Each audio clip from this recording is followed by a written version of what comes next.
మీ మోకాల నొప్పులకు ఎటువంటి సర్జరీ లేకుండా ఎపియాన్ పెయిన్ క్లినిక్ అందిస్తున్న అత్యాధునిక చికిత్స. సో బేసిక్లీ డయాబెటిక్ డైట్ అనేది పెద్ద డిస్కషన్ పాయింట్. అయితే అడ్వైజర్స్ దగ్గర మేము ఎంత స్ట్రింజెంట్గా చెప్పినా కానీ పేషెంట్స్లో కొంత డౌట్ అనేది ఏర్పడుతూనే ఉంటుంది. కాన్స్టెంట్గా ఇది నా ప్రాక్టీస్లో గమనిస్తున్నాను. రీసెంట్గా దానిమ్మకాయ తినడం వల్ల నా హార్ట్ బలపడుతుంది అని చెప్పి తిన్న పేషెంట్ షుగర్స్ని హైగా చూసుకుంటూ అయినా కానీ హార్ట్ బలపడుతుంది కాదని చెప్పి ఆ దానిమ్మకాయ తినడం మొదలుపెట్టారు. సో అలా అపోహలు ఉన్నాయి కాబట్టి ఇన్ జనరల్ డయాబెటిక్ పేషెంట్స్లో తీపికున్న పదార్థాలు ఏవైనా కానీ ఎటువంటివైనా కానీ నేను ఎప్పుడు ఎగ్జాంపుల్ సైడ్ చేస్తా అంటాను. కాకరకాయ నోట్లో పెట్టుకొని తీయకుంటే తినొద్దు అని. సో ఇక్కడ కాకరకాయ అంశం వచ్చింది కాబట్టి కాకరకాయ అనేది మనకి నెగిటివ్ ఇంపాక్ట్ లేని సబ్స్టెన్స్, పర్టికులర్గా డయాబెటిక్ పాపులేషన్లో. సో కాకరకాయలో వివిధ రకాల న్యాచురల్గా వచ్చే ఫ్రెండ్లీ కెమికల్ కంపోజిషన్ ఉన్నవి. ఫర్ ఎగ్జాంపుల్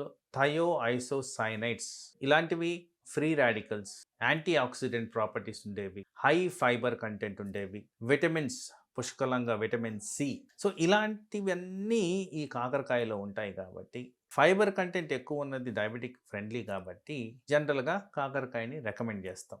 అలాగే ఎగ్ గురించి మాట్లాడుకుంటే ఎగ్లో చాలా రకాలుగా మనకి బెనిఫిషియల్ ఎఫెక్ట్స్ ఉండేవి, మల్టీ వైటమిన్స్. అండ్ ప్రోటీన్ ఫామ్లో చూసుకుంటే one of the best form of protein మన బాడీకి సంబంధించి. ఎవరికైతే కొలెస్ట్రాల్ అదుపులో ఉంటుందో ఎగ్ ఎల్లో నుంచి వస్తున్న కొలెస్ట్రాల్ మన బాడీకి ఇంపార్టెంట్. నేను చాలాసార్లు చెప్పుంటాను, ఈ కొలెస్ట్రాల్ అనేది మన బాడీలో చాలా ఇంపార్టెంట్ రోల్ ప్లే చేస్తుంది. ప్రతి అంశంలో నెగిటివ్గా మాట్లాడాల్సిన అవసరం లేదు. కొలెస్ట్రాల్ని ఒక రేంజ్లో ఉంచాల్సిన అవసరం ఉంది.